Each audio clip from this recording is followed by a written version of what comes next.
Pues feliz sábado a todos, hermanos, de nuevo. Es un gusto poder estar de nuevo con todos ustedes para aprender acerca de la palabra de Dios, para alabar a nuestro Dios como lo hemos hecho con los himnos en este día. Mañana para unos, tarde para otros.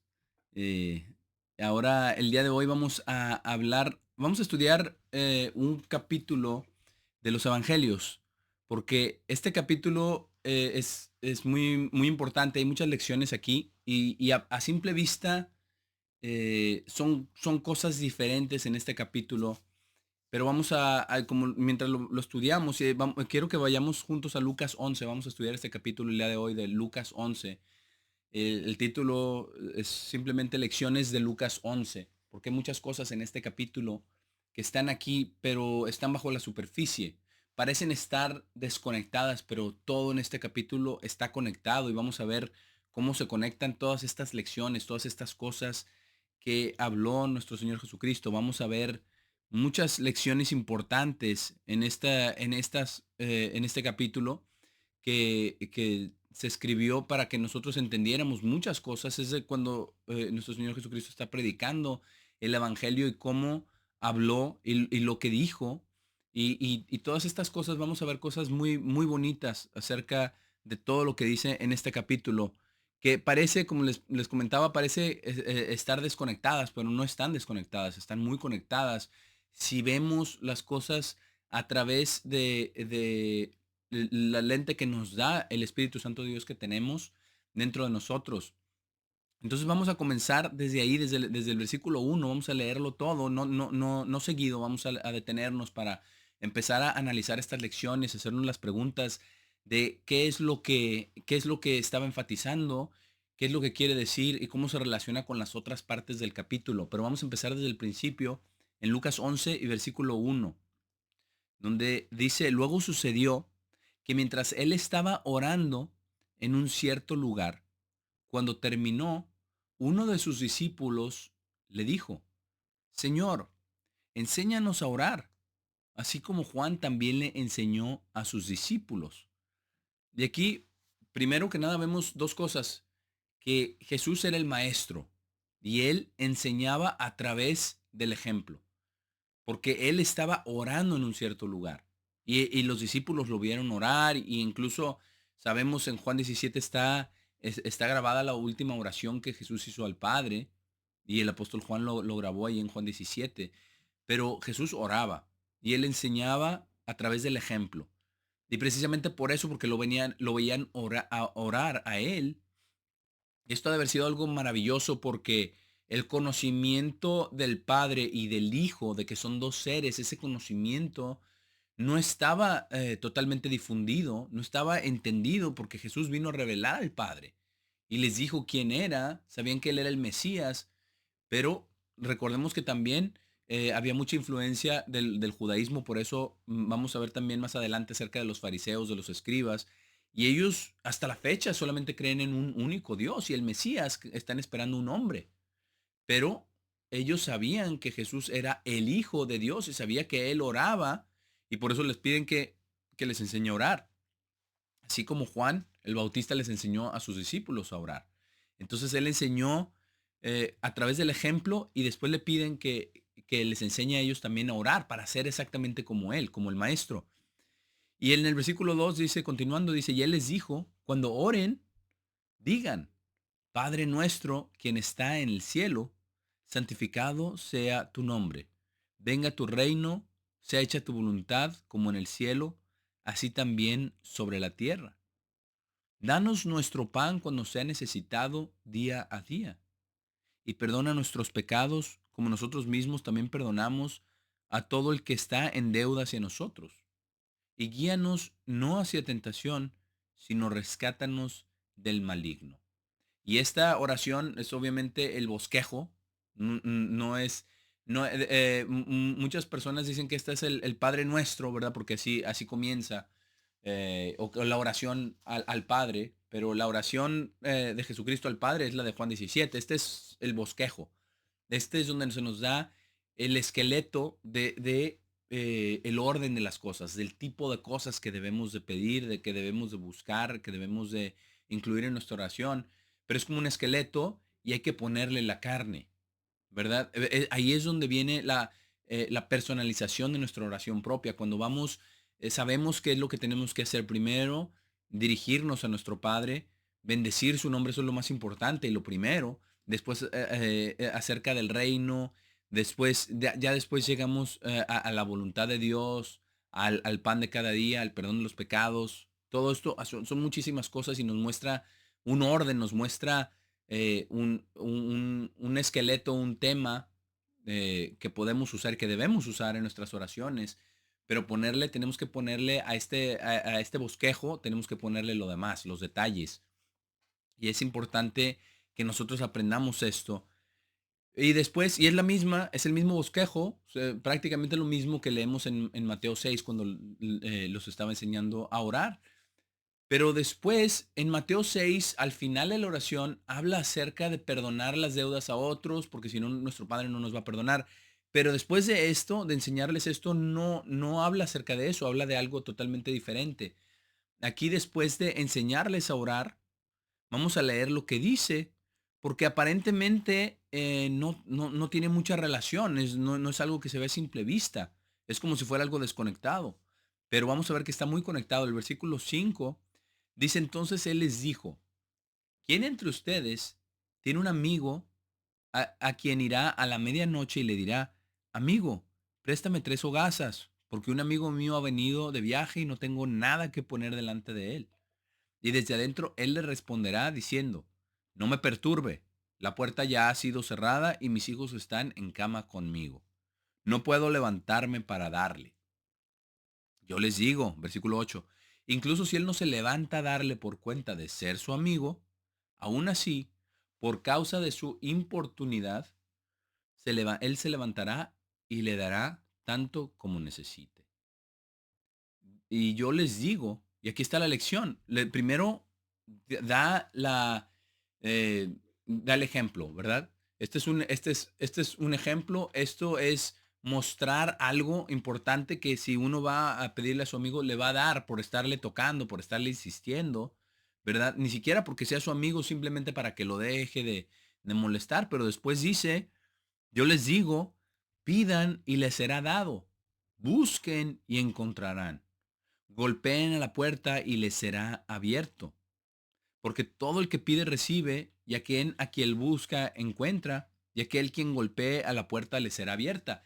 Y está diciendo que eso es lo que nosotros tenemos que hacer. Tenemos que, porque en el griego dice, implica no solamente pedir, es piden y sigan pidiendo. Y no dice busquen solamente. En el griego significa busquen y sigan buscando. Golpeen a la puerta y sigan golpeando. Y les será abierto. Y dice, porque todo el que pide recibe, todo el que busca encuentra, y aquel que golpea la puerta le será abierta. Y es muy importante porque habla acerca de este ejemplo y nos dice después la instrucción que tenemos que hacer, porque no solamente era para sus discípulos, es también para nosotros. Y les dice después lo personaliza todavía más. Primero habla de este ejemplo hipotético, ¿verdad? De aquel que se levanta y va a pedirle al vecino. Después nos dice lo que tenemos que hacer y luego lo personaliza, habla acerca de ellos directamente. Dice, pero ¿cuál de ustedes, quien es un padre, si un hijo le pide pan, le dará una piedra? ¿O si le pide un pescado, le dará una serpiente en lugar de un pescado? ¿O si le pide un huevo, le dará un escorpión? Por tanto, si ustedes, siendo malos, saben cómo dar buenos regalos a sus hijos, ¿cuánto más su Padre quien está en el cielo dará el Espíritu Santo a aquellos quienes le pidan? Y esto es muy, muy importante porque aquí termina esta sección y les está diciendo, si ustedes siendo malos, y les dice siendo malos porque esa es la realidad. La realidad es que todos tenemos esta naturaleza malvada. Todos somos malos por naturaleza. Hacemos lo malo, pero el punto que está diciendo ahí es, ustedes siendo malos saben dar buenos regalos a sus hijos. Imagínense Dios el Padre,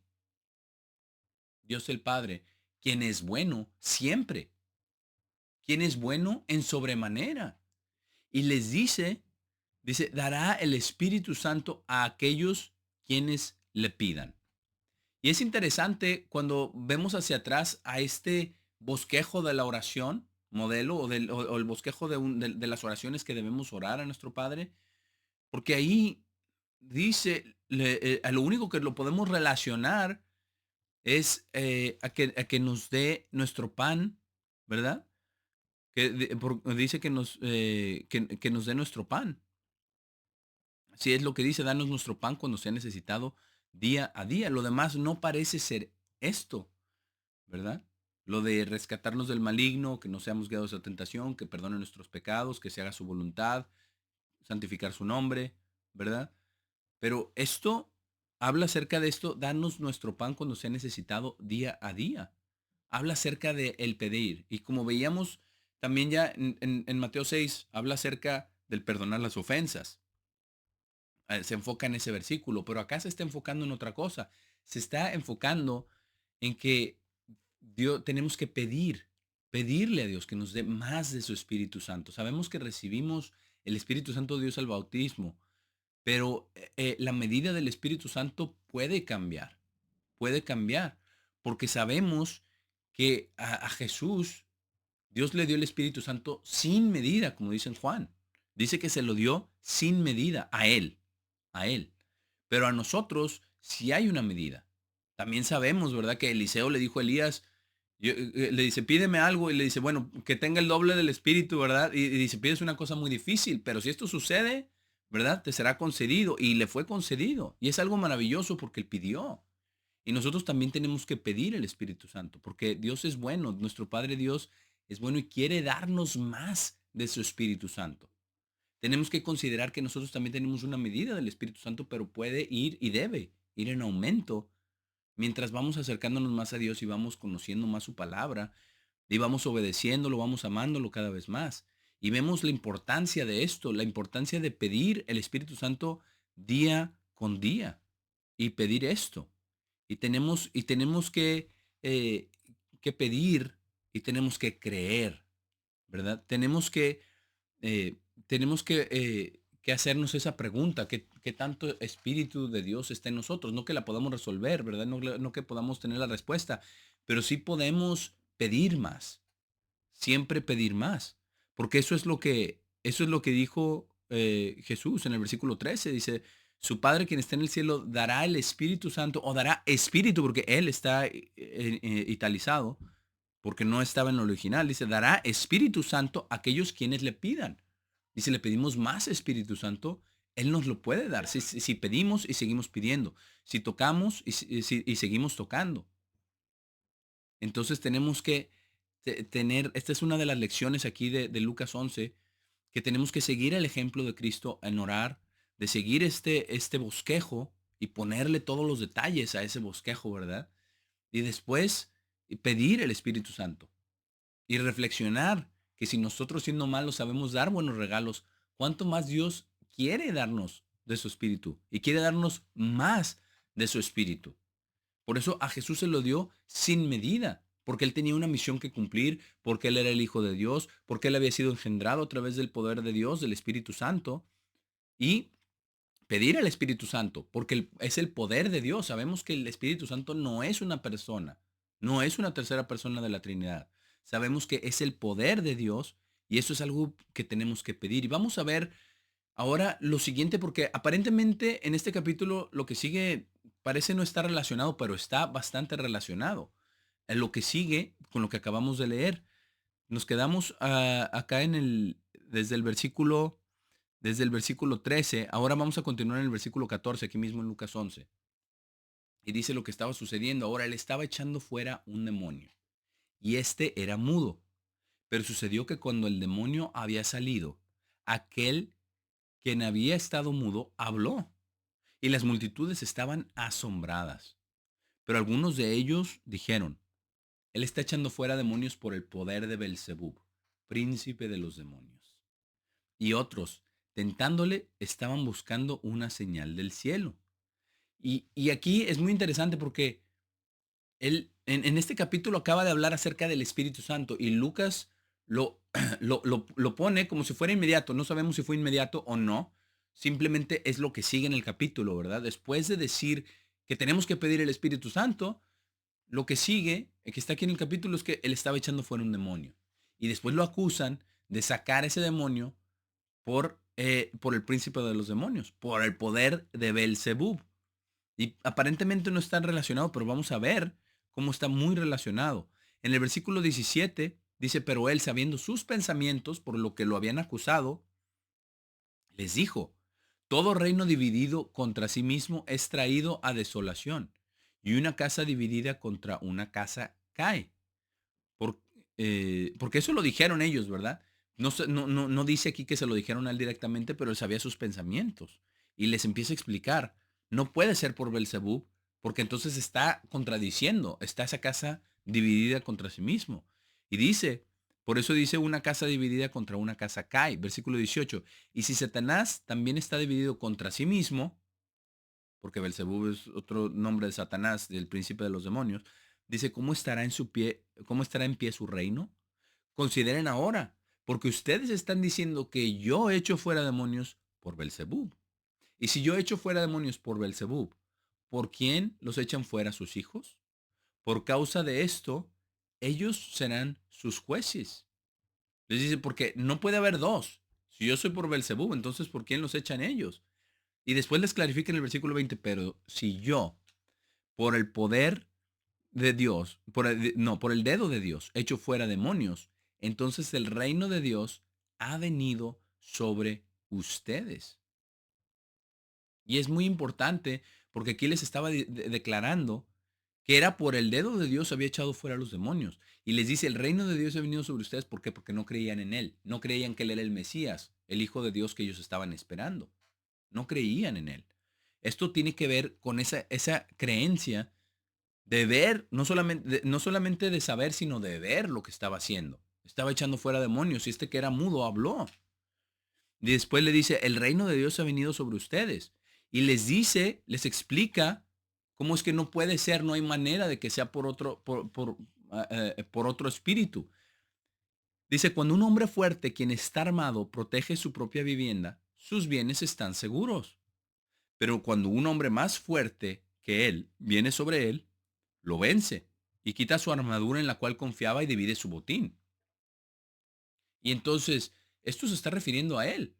Lo está diciendo en el versículo 21, está hablando un hombre fuerte, ¿quién? Satanás y sus demonios en ese dominio, ¿verdad? Está armado, protege su propia vivienda, sus bienes están seguros. Por eso tenía a esta persona con la posesión, ¿verdad? Demoníaca y no podía hablar. Dice, pero cuando un hombre más fuerte que él viene sobre él y lo vence, está diciendo que él estaba venciendo a Satanás, que él estaba venciendo a ese demonio. Él es más fuerte que él. Estábamos hablando del poder de Dios, del poder del Espíritu Santo, de lo que Jesús les enseñó a sus discípulos que tenían que pedir todos los días. Y les dice, un hombre más fuerte que él, se está refiriendo a él mismo. Viene sobre él, lo vence, quita su armadura en la cual confiaba y divide su botín, porque tenía presa a esta persona con este demonio. Y Jesús, más fuerte que Satanás y que sus demonios, lo venció y quitó su armadura y divide su botín. Y les dice, o sea, ya les dijo que el reino de Dios ha venido a ellos, ya les dijo que él era ese hombre más fuerte, que tenía poder sobre los demonios, y eso era algo maravilloso y asombroso de ver. Y después les dice lo siguiente, les dice en el versículo 23, aquel que no está conmigo está contra mí, y aquel que no recoge conmigo esparce. Entonces les está diciendo quién era él, por cuál era el poder por el cual actuaba, el poder de Dios, del Espíritu Santo de Dios, que les había instruido a sus discípulos que tenían que pedir, cuando ellos le pidieron que los enseñara a orar, y él se enfocó en eso, en ese poder de Dios. Y después les declara quién él es. Y vamos después a ver cómo la siguiente parte también está enlazada, porque vamos a ver que le responde lo que habíamos leído en el versículo 16. Pero después les dice, no hay ningún otro camino. En el versículo 23 les dice, el que no está conmigo está contra mí. O están del lado de Dios o están del lado de Satanás y no hay punto medio. No hay gris y más o menos. No hay algo así de que nos la estemos llevando. Dice, el que no está conmigo está contra mí. Y aquel que no recoge conmigo esparce. Nos está diciendo Hay una división, o me creen o no me creen, punto. No hay nada más. Y no creían en él. Le estaban pidiendo, primero le decían que echaba a los demonios por Belcebú y después le pedían una señal, porque no creían en él, no creían que él era el Mesías, porque él se decía que él era el Mesías. Incluso el judaísmo ortodoxo el día de hoy todavía cree que Jesús era un impostor por las cosas que dijo y un blasfemo, porque él decía que él era Dios y él era Dios, pero ellos no le creyeron, porque no entendían cómo puede haber dos que son Dios, Dios el Padre y Jesucristo. Precisamente por eso la oración modelo al principio es muy, muy importante. Padre nuestro que estás en el cielo, que es lo que hacía él, es lo que hacía Jesucristo cuando estaba en la carne, como oraba a su Padre. Y después, en el versículo, continuando en el versículo 24, habla acerca de el mundo de los espíritus y qué es lo que sucede. Y vamos a ver algo que es muy importante. Aquí dice, cuando el espíritu impuro ha salido de un hombre, pasa por lugares sin agua. Y aquí hay que detenernos un momento porque ¿cuál es uno de los símbolos del Espíritu Santo? Es el agua. Dijo Jesús, ¿verdad? En Juan, dice que aquel que cree en él, de su interior correrán ríos de aguas vivas, hablando acerca del Espíritu Santo. Pero acá donde pasa por lugares sin agua, donde no hay el Espíritu Santo, y recordemos que el Espíritu Santo puede estar en nosotros después de bautizarnos, pero también puede estar con nosotros antes de bautizarnos. Eso fue lo que les dijo en Juan 16 Jesús a sus discípulos, que estaba con ellos y que iba a estar en ellos, pero no hasta Pentecostés, cuando se dio el Espíritu Santo en ellos, pero estaba con ellos. Entonces aquí lugares sin agua, sin el Espíritu Santo. Dice buscando descanso. Sí, espíritu impuro, ¿verdad? Hablando del, porque acababa de echar un espíritu impuro. Dice, cuando no encuentra ninguno, está buscando descanso. Cuando no encuentra ninguno, dice, voy a volver a la casa de la cual salí. Y cuando viene, la encuentra barrida y adornada. Entonces va y toma otros 7 espíritus más malvados que sí mismo, y ellos entran y viven ahí. Y el último estado de ese hombre es peor que el primero.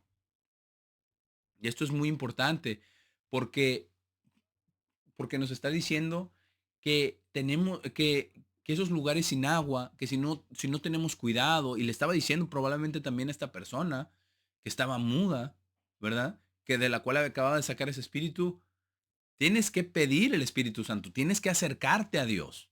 Y nosotros tenemos que acercarnos a Dios y pedirle que nos dé más de su Espíritu Santo para tener agua, para que no sean lugares sin agua. Porque dice, del que ha echado espíritus, tienen que pedir el Espíritu Santo y acercarse a Dios en sinceridad. Para que estando con el Espíritu Santo, no va a ser lugares sin agua, no va a ser una invitación a otros espíritus y traer 7 espíritus más malvados que el que sacó originalmente. Entonces es muy importante, por eso parece que todas estas cosas no tienen relación, pero está todo ligado. Estaba hablando, precisamente por eso habló después de la oración, habló acerca de pedirle a nuestro Padre el Espíritu Santo, que Él nos lo dará a los que le pidamos, y a los que le pidamos y sigamos pidiendo, todos los días más y más de su Espíritu Santo, porque eso es lo que Él desea, pero no nos va a obligar, porque siempre da libre albedrío.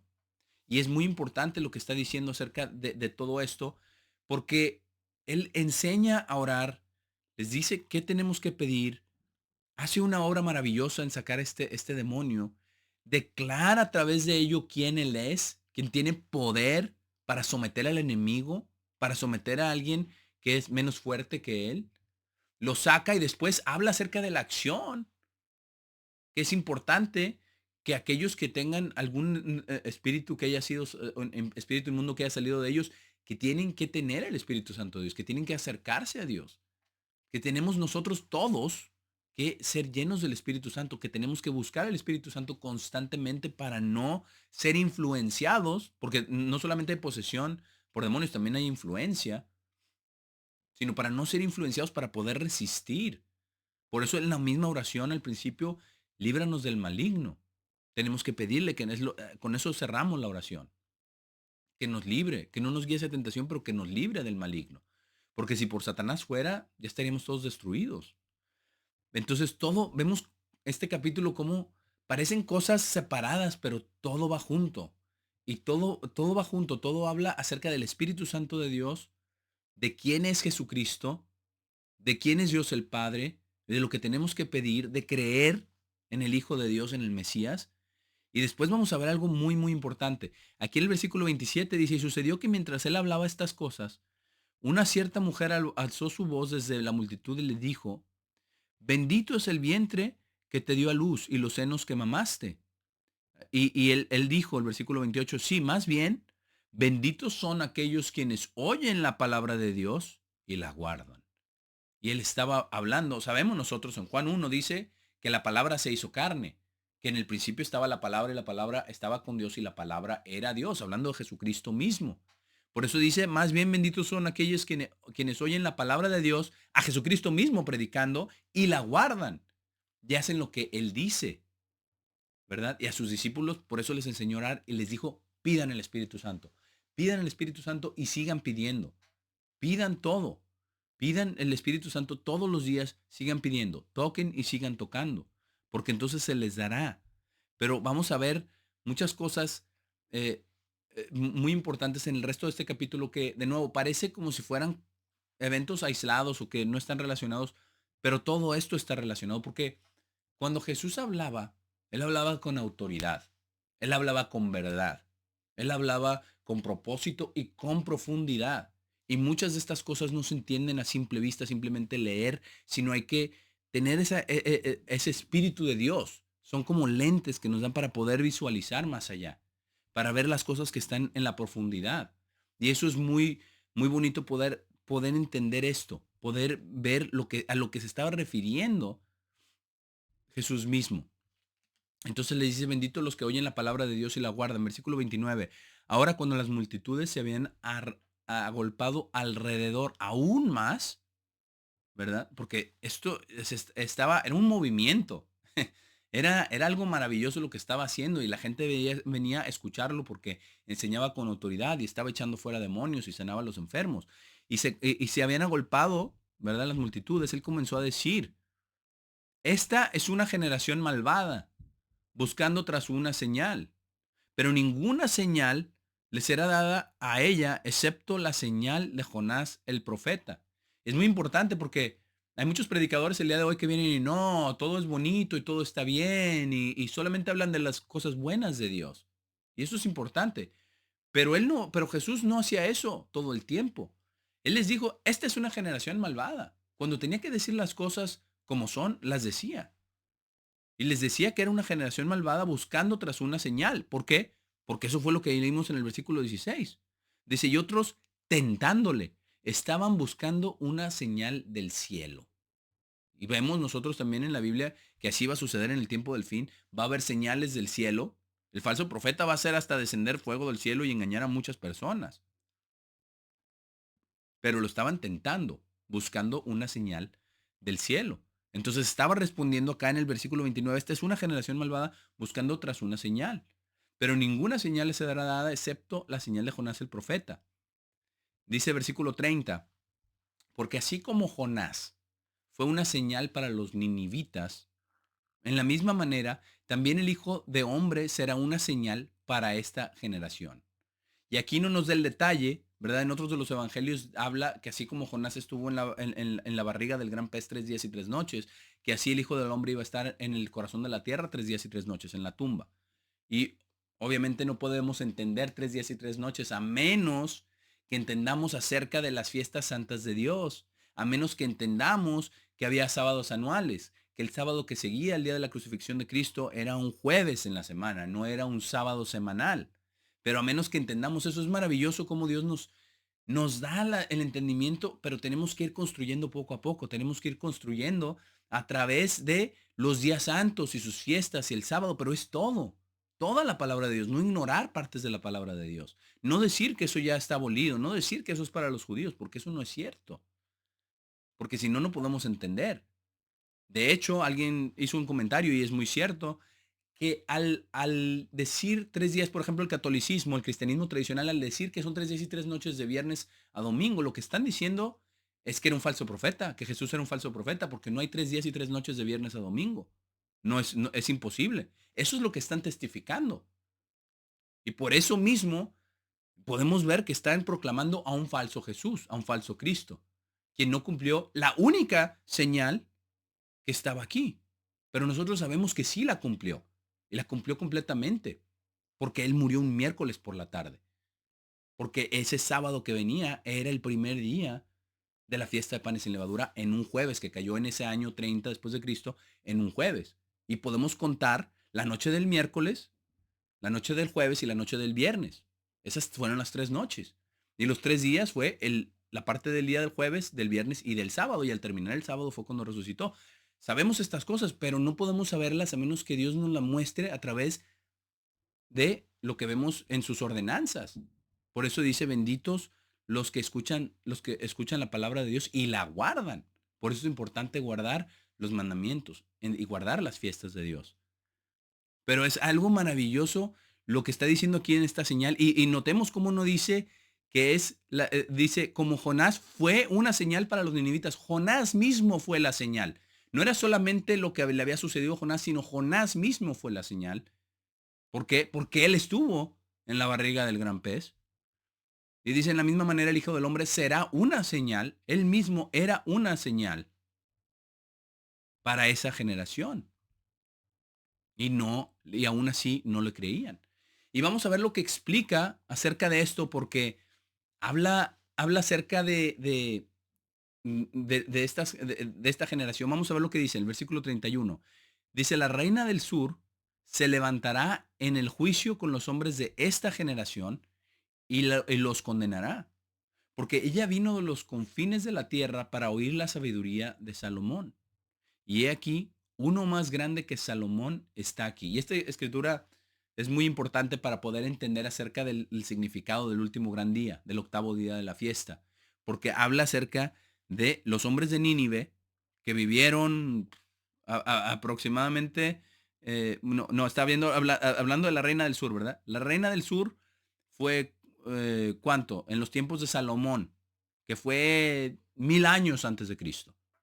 1000 años se iban a levantar, la reina del sur que vivió 1000 años, se va a levantar con los hombres de esa generación. ¿Cuándo? En la segunda resurrección. Y eso es algo maravilloso. Esto lo explica perfectamente. Y el verso que sigue habla acerca de los hombres de Nínive. Pero entonces habla que los hombres de Nínive, que fue aproximadamente 800 años antes de Cristo, también se levantarán con esa generación. Entonces, esa generación, los de Nínive y la reina del sur, todos se van a levantar al mismo, ¿verdad? Al mismo tiempo, en la segunda resurrección.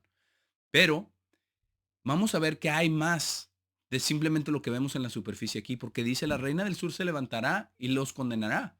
Y les dice, porque vino desde los confines de la tierra para oír la sabiduría de Salomón, y uno más grande que Salomón estaba allí. Sabemos que es alguien más grande que Salomón. Pero, ¿qué fue lo que sucedió? Vamos a leer acerca de la reina del sur, porque es importante leer acerca de eso, porque al leer de lo que se estaba refiriendo Jesús aprendemos más cosas. Así que vamos a Primera de Reyes 10, para ver lo que dice ahí acerca de la reina del sur. Primera de Reyes 10, versículo 1.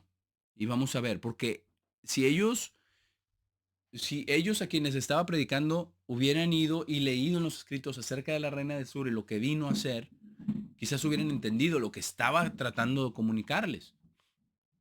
Aquí dice en Primera de Reyes 10, versículo 1, dice, la reina de Sabá oyó de la fama de Salomón concerniente al nombre del Señor, la reina del Sabá, la reina del sur. Dice, y vino a probarlo con preguntas difíciles. Esto es Primera de Reyes 10, versículo 1. Ahora versículo 2. Dice, y vino a Jerusalén con una muy grande comitiva, con camellos que cargaban especias y muchísimo oro y piedras preciosas. Y vino a Salomón y le dijo todo lo que estaba en su corazón. Esto es muy importante. ¿Por qué? Porque ellos no vinieron a decirle lo que estaba en su corazón a Jesús. Y quizás si lo hubieran hecho, quizás con la intención de aprender, con la intención de entender, quizás ellos hubieran sido llamados, quizás hubieran entendido más. Salomón le respondió todas sus preguntas. Versículo 3, y no hubo cosa escondida del rey, la cual no le dijo. Y cuando la reina de Sabá había visto toda la sabiduría de Salomón y la casa la cual había construido, y la comida de su mesa, y las sillas de sus siervos, y la asistencia de sus ministros, y sus ropas, y sus coperos, y su ofrenda quemada que ofrecía arriba a la casa del Señor, no hubo más espíritu en ella. Y esto es muy importante. Entonces ella le dijo al rey, fue un reporte verdadero el que oí en mi propia tierra de tus actos y de tu sabiduría. Y no creía las palabras hasta que vine y mis ojos habían visto. Y he aquí la mitad no me fue dicha. Tu sabiduría y bendiciones son más que la fama la cual he oído. Felices son tus hombres, felices son estos quienes son tus siervos, quienes se paran siempre delante de ti y quienes oyen tu sabiduría. Y esto es algo muy bonito porque vamos a leer en lo que resultó todo esto, pero la reina del sur, la reina de Sabá le empezó a decir, es algo maravilloso, es algo sorprendente, me habían dicho de ti, pero yo no conocía, ni siquiera me habían dicho la mitad. La sabiduría, la inteligencia, el esplendor del reino de Salomón, de todo lo que sabía. Era algo absolutamente maravilloso. Dios le dio sabiduría como a nadie le había dado sabiduría. Pero sabemos que dijo Jesús, uno mayor que Salomón estaba allí. Y los fariseos y los escribas y todo el pueblo no fueron a preguntar acerca de su sabiduría, aun que enseñaba con autoridad, aun que no lo podían atrapar en ninguna de sus trampas. Aún así no le hacían estas preguntas. ¿Qué hubiera sucedido si hubieran ido a aprender? Si hubieran ido a verdaderamente conocerlo. Y esta es una exhortación para nosotros también a conocerlo, a conocer verdaderamente a Jesús, a conocer verdaderamente su sabiduría. Y es lo que estamos haciendo el día de hoy, estudiando este capítulo de Lucas 11, cuando estamos viendo que las cosas que decía él eran profundas, que tenían sentido, que todas se entrelazaban. Es algo maravilloso cuando estudiamos esto, porque la mente de Jesús era increíble, maravillosa, era la mente de Dios el Padre, pero en un ser humano, a su máxima expresión. Y vemos lo que al final de toda esa sabiduría, y estamos hablando de cosas físicas. Imagínense hablando de cosas espirituales, porque precisamente, ¿verdad? Le dijo Jesús a Nicodemo, no, le dice, no, si te digo cosas físicas, te digo cosas terrenales, si no las entiendes, ¿cómo te voy a decir las celestiales? Pero vamos a ver de las cosas físicas que fue lo que le dijo la reina de Sabá en el versículo 9. Le dijo, bendito es el Señor tu Dios, alabó a Dios, quien se deleitó en ti para colocarte sobre el trono de Israel, porque el Señor amó a Israel para siempre. Por tanto, Él te hizo rey para hacer juicio y justicia. Es algo maravilloso porque si ellos hubieran sabido verdaderamente quién estaba delante de ellos mayor que Salomón, hubieran dicho eso, hubieran bendecido a Dios el Padre que les había enviado al Mesías, al Salvador, con sabiduría, con inteligencia, porque Dios se había complacido grandemente en él y lo dijo, ¿verdad? Incluso cuando vino la voz del cielo, ¿verdad? De la transfiguración. Y no para colocarlo sobre el trono de Israel, sino sobre el trono del mundo entero, como estaba profetizado en el Salmo 110. Entonces, ahí vemos el paralelo de lo que les estaba tratando de explicar Jesús a esa generación, que era una generación malvada, que era una generación incrédula, y que la reina del sur los iba a condenar, porque ella fue a escuchar eso y entendió lo que Dios había hecho a través de Salomón a un nivel físico. Les está diciendo, pero quien está aquí es alguien mucho mayor, y la sabiduría es mucho más amplia y mucho más profunda y mucho más importante. Y vemos lo que sucedió acá en el versículo 10. Dice, y ella le dio al rey 120 talentos de oro, una muy grande reserva de especias y piedras preciosas. Ninguna especia como esa vino alguna vez de nuevo en tal abundancia como la que la reina de Sabá dio al rey Salomón. Y también la flota de Hiram, la cual trajo de Ofir gran abundancia de árboles de sándalo y piedras preciosas. Y el rey hizo de los árboles de sándalo soportes para la casa del Señor y para la casa del rey, también las liras y arpas para los cantantes. Tal madera de sándalo no ha venido ni ha sido vista hasta el día de hoy. Y el rey Salomón dio a la reina de Sabá todo el deseo de ella, cualquier cosa que pidió. además de lo que Salomón le dio en su generosidad real. Así ella volvió y fue a su propio país, ella y sus siervos. Y les está diciendo, pues, cuando volvemos acá a Lucas 11, para continuar estudiando este capítulo, vemos lo que dice, que se iba a levantar esa reina del sur y los va a condenar, porque ellos no hicieron caso, porque ellos, estaba alguien mayor que Salomón.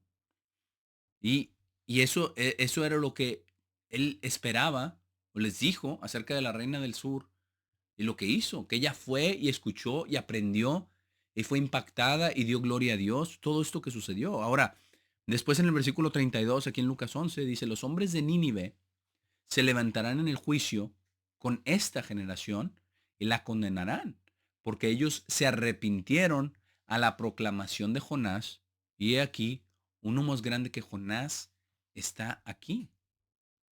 Y de nuevo, hay que ir al libro de Jonás. Vamos a leer, vamos a ir al libro de Jonás para leer acerca de esto. Jonás 3. Vamos a ver la predicación de Jonás a Nínive. Es un capítulo corto, pero de nuevo, como hemos leído acerca con la reina del sur, también vamos a ver de Jonás. Y vamos a ver lo maravilloso que es esto, porque después vamos a ver el mensaje completo de lo que les estaba diciendo Jesús a través de lo de la reina del sur y lo de Jonás. Y es algo maravilloso. Y vamos a ver cómo todo se enlaza. Jonás 3, versículo 1, perdón. Jonás 3, versículo 1. La palabra del Señor vino a Jonás la segunda vez diciendo, levántate, ve a Nínive, a esa gran ciudad, después de que ya había pasado todo lo del pez, ¿verdad? La tempestad y todo eso. Ahora sí ya no iba a tratar de esconderse de Dios. Dice, grítale la proclamación que estoy declarándote. Y Jonás se levantó y fue a Nínive, de acuerdo a la palabra del Señor.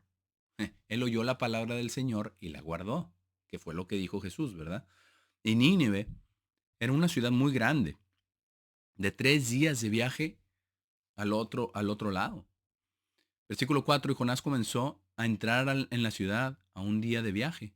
Y él gritó y dijo, todavía 40 días y Nínive será derribada. Y el pueblo de Nínive le creyó a Dios. Ahí está la clave. Ahí está lo que les estaba tratando de comunicar Jesús a toda esa generación malvada que estaba ahí, ¿verdad? Que le creyó, el pueblo de Nínive le creyó a Dios. ¿Y qué sucede cuando le creen? Dice, y proclamaron un ayuno y se pusieron cilicio, desde el más grande de ellos, incluso hasta el menor de ellos. Porque la palabra vino al rey de Nínive y se levantó de su trono y dejó a un lado su manto y se cubrió a sí mismo con cilicio y se sentó en cenizas.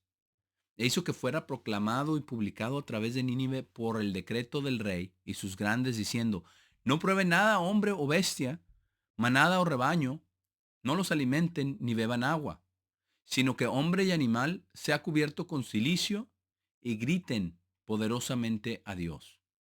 Y cada uno, palabra clave aquí, frase clave, vuélvase de su mal camino y de la violencia que está en sus manos. Dice versículo 9, ¿quién sabe? Dios puede arrepentirse y puede tener lástima y apartar su ira feroz para que no perezcamos. Y Dios vio sus obras, que ellos se volvieron de su mal camino, y Dios se arrepintió del mal que había dicho que les haría, y no lo hizo. Ya que vemos algo muy, muy importante, que a la predicación de Jonás hubo arrepentimiento, y arrepentimiento sincero. Y quizás habían oído, ¿verdad?, acerca de Sodoma y de Gomorra, de cómo habían sido destruidas, e incluso las ruinas están hasta el día de hoy ahí, y están cubiertas de azufre. Hay documentales que usted puede ver en línea acerca de Sodoma y de Gomorra, donde están, y están cubiertas de azufre. Si le prende un cerillo, se prenden. No está debajo del mar muerto, está cerca de ahí, pero no está ahí. Pero es algo muy, muy importante, como Nínive se arrepintió a la proclamación de Jonás. Y esto es lo que Dios quería que sucediera. Esto es lo que Jesús hubiera querido que sucediera con ellos. Vamos a volver a Lucas 11, pero cuando vemos, cuando vemos esto en el versículo 31 y en el versículo 32, vemos acerca de la reina del sur y vemos acerca de los hombres de Nínive. Y vemos dos cosas muy, muy importantes. La primera es que la reina del sur vino a aprender, vino a escuchar, le creyó, ¿verdad? Vio la sabiduría de Salomón, vio el esplendor de Salomón, dio la gloria a Dios y los de Nínive se arrepintieron. Y si hubieran los hombres de esa perversa generación que estaban allí, si ellos hubieran hecho caso, si hubieran venido a aprender, si le hubieran creído a Jesús que Él era el Mesías, Él los hubiera guiado precisamente al arrepentimiento. Así empezó la predicación del Evangelio, ¿verdad? Dice, arrepiéntanse y crean en el Evangelio, porque el reino de Dios está a la mano. Eso fue lo primero que dijo. Entonces, una cosa nos guía a la otra y a nosotros también las lecciones que podamos aprender aquí de esto es que nosotros tenemos que hacer lo mismo, tenemos que venir a Dios a que nos enseñe personalmente de su palabra y hacerle preguntas para que Él nos responda. Cuando hacemos preguntas y tocamos y seguimos tocando, Él nos va a responder a través de su palabra, nos va a responder si le creemos, si venimos a adorarle, si le creemos y Él nos va a dar más entendimiento y vamos a ser asombrados como la reina del sur. Y eso nos va a llevar al arrepentimiento verdadero en silicio, nos va a dar a entender lo malvados que nosotros somos. Por eso dijo, ¿verdad? En el mismo capítulo, si ustedes siendo malos, vamos a ver nuestra naturaleza humana como realmente es, para poder arrepentirnos, así como se arrepintieron los hombres de Nínive. Entonces, son dos cosas que aparentemente no están relacionadas, pero está totalmente relacionado con el Espíritu Santo, con el creerle a Dios. Está totalmente relacionado con nuestra relación con Dios y con lo que Él esperaba. Y les está respondiendo a lo que querían ver ellos de una señal. Y les dijo que son una generación malvada. Porque estaba uno más grande que Jonás, uno más grande que Salomón, ahí, hablando de sí mismo. Y él hablaba solamente la verdad. Y después en el versículo 33 continúa hablando de cerca de sí mismo. Dice, ahora nadie quien enciende una lámpara la coloca en un lugar secreto o bajo una cesta, sino sobre un candelero, para que aquellos quienes están entrando puedan ver la luz. La luz del cuerpo es el ojo. Por tanto, cuando su ojo es sin engaño, todo su cuerpo es luz. Pero cuando su ojo es malvado, su cuerpo también es oscuro. Y eso es lo que sucede. Su ojo estaba malvado y ellos decían, no, pero esto es por Belzebub, esto lo hace por los demonios, él no es. ¿Por qué? Porque no le creyeron, porque no podían entender que el Mesías vino a ser lo primero que iba a ser el Mesías, sino lo segundo, que era liberar a Israel. Eso lo va a hacer, pero todavía no. Esa es en la segunda venida de Cristo. Y él hablaba acerca de esto, acerca de la luz. Vamos brevemente a Juan 8. Juan 8, porque él habla acerca de la luz. Por eso él se refirió mismo acerca de una lámpara, ¿verdad? Que no era colocada abajo de una mesa, sino en el candelero para que alumbrara a todos. Y en Juan 8, en el versículo 12, Jesús les habló diciendo, otra vez diciendo, yo soy la luz del mundo. Aquel que me sigue nunca caminará en oscuridad, sino que tendrá la luz de vida. Pero ¿qué sucede con los fariseos? Por tanto, los fariseos le dijeron, estás testificando acerca de ti mismo, tu testimonio no es verdadero. No le creyeron. De nuevo la incredulidad. Después dice, Jesús respondió y les dijo, incluso si yo testifico acerca de mí mismo, mi testimonio es verdadero porque yo sé de dónde he venido y a dónde voy, pero ustedes no saben de dónde vengo y a dónde voy, porque no se los había revelado porque no estaban dispuestos a creer. Y dice el versículo 15, ustedes juzgan según la carne, por eso habla de dos testigos en la carne. Dice, yo no juzgo a nadie. Sin embargo, si yo juzgo, mi juicio es verdadero porque no estoy solo, sino yo y el Padre quien me envió, quien estaba en el cielo. Pero el monoteísmo del judaísmo no los dejaba creer en esto. Sin embargo, dice, sino yo y el Padre quien me envió, versículo 17, dice, y está escrito en su ley que el testimonio de dos hombres es verdadero. Yo soy uno que da testimonio de mí mismo y el Padre quien me envió da testimonio de mí. Les estaba dando a entender que eran dos, que Él era el Hijo de Dios en la carne y que su Padre estaba en el cielo. Y todavía están dos en el cielo, Dios el Padre y Jesucristo a su diestra en el cielo. No son la misma persona, como el judaísmo cree. No son la misma persona, como el catolicismo con la Trinidad cree, como el cristianismo tradicional. Esa es una doctrina errónea. Pero él estaba declarando que él era la luz del mundo. Por eso hablaba acerca de sí mismo. Volviendo acá a Lucas 11, en el versículo 33, hablaba acerca de la luz y hablaba acerca de lo que estaba haciendo. Pero ellos no le creyeron. Ahora en el versículo 35 dice, por tanto, cuiden que la luz que esté en ustedes no sea oscuridad. Ahora entonces, si todo su cuerpo es luz, teniendo el Espíritu Santo dentro de ustedes, por eso se relaciona con todo esto, no teniendo ninguna parte oscura será lleno de luz, como cuando una lámpara alumbrando brillantemente les da luz. Entonces es algo muy, muy importante. Vemos cómo todo se va relacionando al Espíritu Santo y a lo que les venía enseñando a sus discípulos a orar, a lo que sucedió cuando expulsó a ese demonio. Ahora, vamos a seguir leyendo. Aquí dice en el versículo 37, parece otra historia que no tiene nada que ver con lo demás, pero vamos a ver cómo sí, tiene mucho que ver. Versículo 37, ahora, mientras él estaba hablando, un cierto fariseo le pidió que cenara con él. Y él entró y se sentó. Pero el fariseo, viendo esto, se preguntaba por qué él no se lavó primero antes de la cena. Y lo hizo a propósito, no se lavó con sus lavamientos ceremoniales de los fariseos. Pero el fariseo estaba viendo y se preguntó. Y el Señor le dijo, y aquí no dice conociendo sus pensamientos, pero claramente conociendo sus pensamientos, porque eso es lo que se estaba preguntando. Y él, sin haberlo dicho, ¿verdad? Sin haberlo dicho, se lo estaba preguntando. Imagínense eso, que le responda a alguien, ¿verdad? Que empiece a hablar acerca de lo que uno estaba pensando. Y así les dice.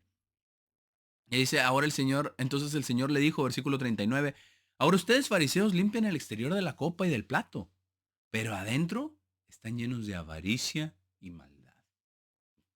Como decimos, ¿verdad? Diciéndole sus verdades. Y les dice el versículo 40, tontos. ¿Quién hizo el exterior no hizo también el interior? Más bien, den limosnas de las cosas que están adentro. Y he aquí, todas las cosas son limpias para ustedes. Los estaba condenando porque dice, ¿de qué les sirve hacer todas estas cosas en el exterior si no están limpios por dentro? Y después les dice en el versículo 42, pero hay de ustedes, fariseos, los condena, porque pagan diezmo de menta y ruda y toda hierba, pero pasan por alto el juicio y el amor de Dios. Eso es lo que tenemos que nosotros buscar, el juicio y el amor de Dios. Y esas cosas están precisamente relacionadas con la reina del sur y con los de Nínive. El juicio, que fue lo que se maravilló la reina del sur cuando vio a Salomón emitiendo todos esos juicios y sabiendo todas estas cosas, y el amor de Dios, que viene al arrepentimiento. Y cuánto amó Dios incluso a los de Nínive cuando se arrepintieron y no los destruyó, como había profetizado que los iba a destruir. El juicio y el amor de Dios. Vemos cómo se relaciona todo. Estos temas, es que la profundidad de lo que habló nuestro Señor Jesucristo, todo está entrelazado. Y hay mensajes que están ahí por debajo. Pero cuando entendemos estas cosas es algo maravilloso porque nos abre el entendimiento y nos deja ver, hay mucho más en la mente de Cristo, en las palabras que les dijo, y por qué se los dijo, y cómo se los dijo, y cuándo se los dijo, y lo que hizo. Porque a propósito, no se lavó las manos hasta el codo como se lo lavan los judíos. Y les dice todo esto. Dice, el juicio y el amor de Dios es obligatorio para ustedes hacer estas cosas y no poner a un lado aquellas cosas menores. Y esto lo sabemos, ¿verdad? En números, no vamos a ir ahí ahora, pero en números 18, si lo quiere leer del 21 al 24, es donde dice que se tiene que diezmar, ¿verdad? Se tiene que dar el diezmo de todas las hierbas y de todo lo que produzca el campo. Eso es muy cierto. Pero después les dice, no deben pasar por alto el juicio y el amor de Dios. Vamos ahora a Segunda de Crónicas 19 para leer algo aquí rápido. Segunda de Crónicas, capítulo 19, desde el versículo 5, porque está hablando acerca de Josafat. Y dice, Josafat vivió en Jerusalén, en versículo 5, y colocó jueces en la tierra, en todas las ciudades fortificadas de Judá, ciudad por ciudad. Y dijo a los jueces, presten atención a lo que hacen, porque no juzgan para hombre, sino para el Señor quien está con ustedes cuando emiten juicio. Y ahora, por tanto, que el temor del Señor esté sobre ustedes. Sean cuidadosos y actúen sabiamente, porque no hay iniquidad con el Señor nuestro Dios, ni acepción de personas, ni tomar un soborno. Les está diciendo, esto es lo que Jesús les estaba diciendo Acá en Lucas 11, volvamos allá. Pero les está diciendo, ustedes tienen que tener el temor del Señor. Esa es la base para emitir un juicio justo. Y nadie mayor lleno del temor del Señor que Jesús. Nadie en la historia de la humanidad. Pero les dice, ustedes hacen todo esto de pagar los diezmos de las hierbas, pero pasan por alto el juicio y el amor de Dios. Y este juicio tenía que ser imparcial y tenía que ser con el amor de Dios, tomando todo eso en cuenta. Por eso dice el juicio y el amor de Dios. Y es obligatorio que hicieran esas cosas, pero eso no lo hacían, robaban, extorsionaban. Por eso les dice que estaban llenos, ¿verdad? Llenos de avaricia y de maldad. Él se los dijo. Y después les dice en el versículo 43, y ustedes fariseos porque aman el lugar principal en las sinagogas y los saludos en los mercados. ¿Y cuántos ministros incluso en las iglesias de Dios aman esto, verdad? El lugar principal en las sinagogas. No, somos una clase especial. Eso no es cierto. Eso no es cierto. Los ministros han sido ungidos para servir al pueblo de Dios. No para el lugar principal ni para ser honrados por nadie. No. Los saludos en los mercados, ¿cómo está? Y todo. No, no, no, no. Dios quiere humildad, Dios quiere servicio, Dios quiere este temor de Dios, el amor de Dios en nuestros corazones. Eso es lo que Dios quiere, no esto.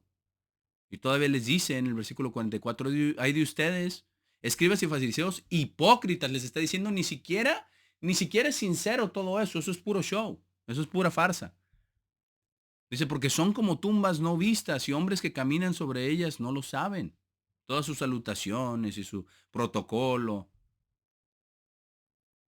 Y después le dice en el versículo 45, les dice, uno de los doctores de la ley le respondió y le dijo, maestro, al decir estas cosas también estás insultándonos.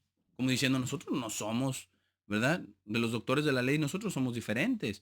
Y él les dijo el versículo 46, ay de ustedes también, doctores de la ley, porque sobrecargan a los hombres con cargas pesadas de soportar, todo su Talmud y todas sus invenciones, para ponerle un cerco a la ley de Dios, para que nadie se acerque ni siquiera a poder quebrantar el sábado.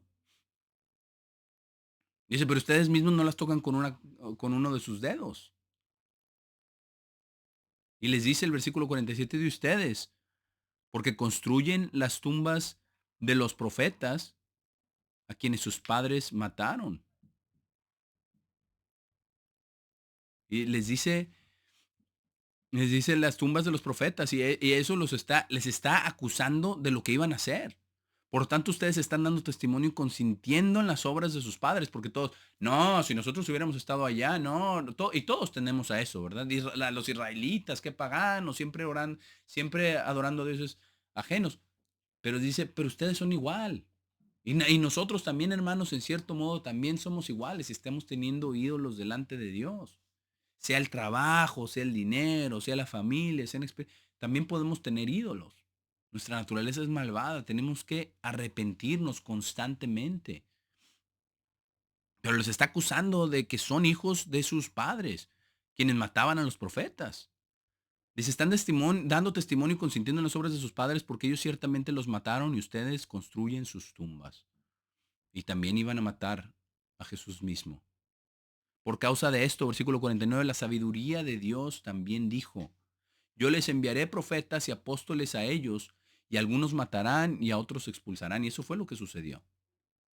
Y para que la sangre de todos los profetas derramadas desde la fundación del mundo pueda ser requerida de esta generación.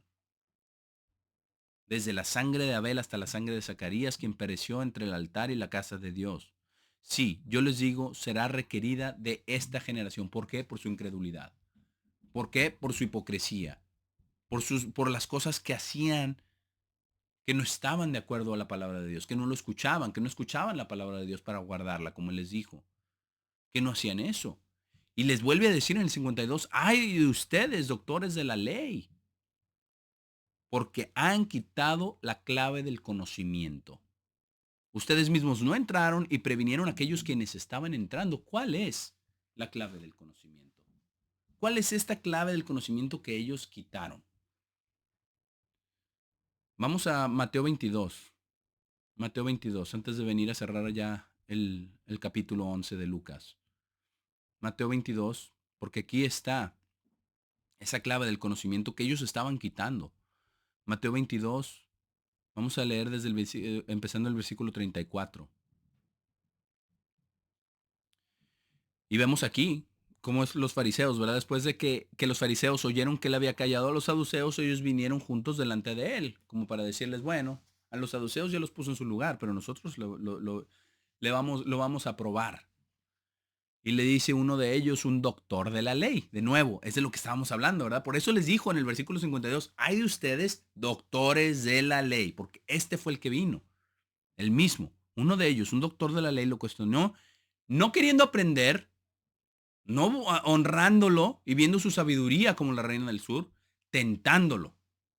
¿Para qué? Para que tropezara, para que dijera algo en que pudieran acusarlo, para justificarse a sí mismo. ¿Y cuántas veces hemos visto todo esto también en el mismo ministerio? De podernos justificar a nosotros mismos y de que nunca estamos mal.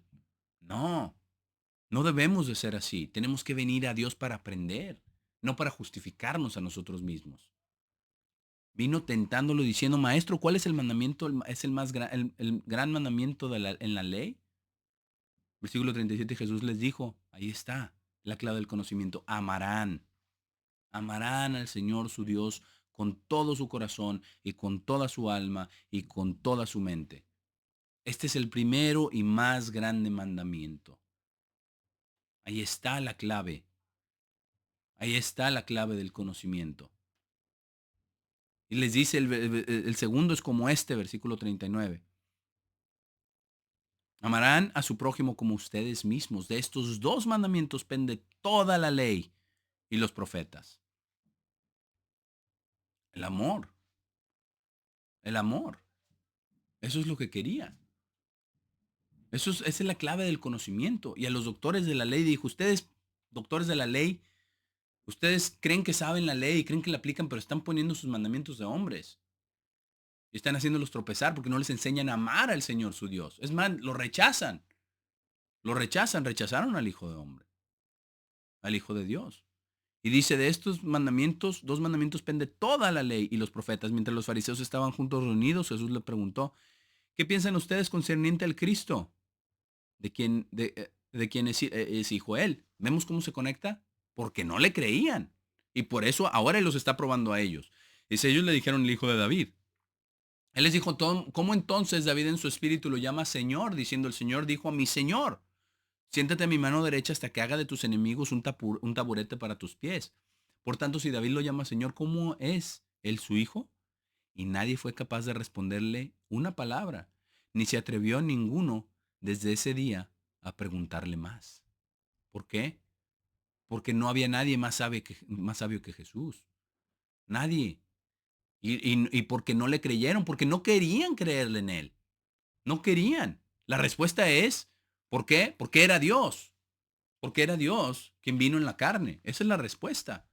Pero volviendo a Lucas 11 para terminar, aquí vemos cómo los acusa. ¿Por qué? Porque no le creyeron. Porque quitaron la clave del conocimiento. Ellos no la guardaban, ellos no la tenían, ellos no la enseñaban sus reglas de hombres y se justificaban a sí mismos.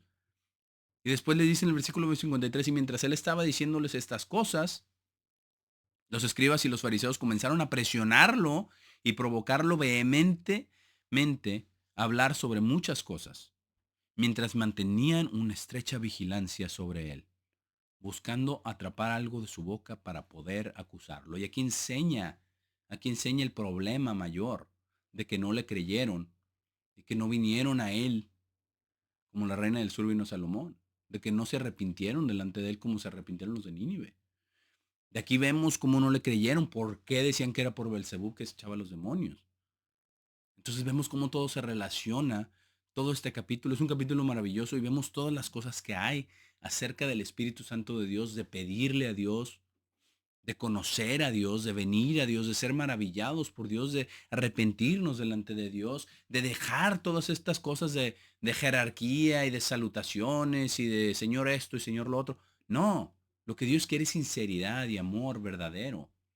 Esto es lo que Dios quiere. Hoy hemos estudiado este capítulo que es un capítulo, como ya decíamos, maravilloso de todas estas cosas. Vemos cómo todo se relaciona de principio a fin, desde el ejemplo de Cristo, de lo que les enseñó a orar, de todo lo que Él hizo, de cómo hacía esas obras, cómo es el Padre quien hacía las obras. Y todo esto vemos cómo se relaciona todo el capítulo, porque nada de lo que dijo nuestro Señor Jesucristo era casualidad, nada era al azar, todo era con propósito, todo era profundo, todo era sabio y maravilloso. Así es de que regocijémonos en la sabiduría de Dios, arrepintámonos delante de Dios, hagamos como la reina del sur, hagamos como los de Nínive, seamos así. Busquemos a Dios el Padre, busquemos a Jesucristo, conozcámoslo, para que Dios el Padre nos pueda dar la mente maravillosa de Cristo. Por el momento aquí terminamos este mensaje de Lucas 11 y pues nos vemos la próxima ocasión, próximo sábado.